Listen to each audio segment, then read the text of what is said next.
વડાપ્રધાન નરેન્દ્ર મોદીએ આગામી 1 વર્ષ સુધી સોનાની ખરીદી ટાળવાનું કહ્યું છે અને આ અપીલ બાદ શેર બજારમાં હાહાકાર મચી ગયો છે।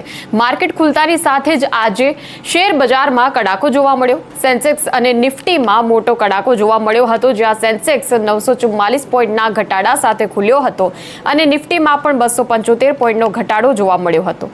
સેન્સેક્સ જ્યારે ઓપન થયો માર્કેટની શરૂઆતમાં તે સમયે 76,638ના સ્તર પર હતો અને ફક્ત 5 મિનિટના ટ્રેડિંગની અંદર તેમાં જોરદાર ઘટાડો જોવા મળ્યો। નિફ્ટીની હાલત પણ આવી જ રહી હતી। શરૂઆતમાં જે નિફ્ટી 24,176 પર હતો તે કડાકા બાદ 23,895ના લેવલ પર પહોંચ્યો હતો।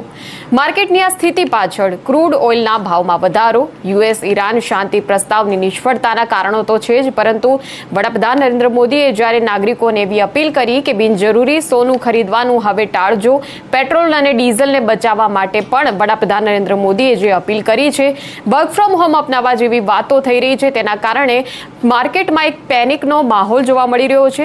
રોકાણકારોમાં એક ચિંતાની સ્થિતિ જોવા મળી રહી છે। સોના ચાંદીના ભાવની વાત કરીએ તો તેમાં ઘટાડો જોવા મળ્યો છે।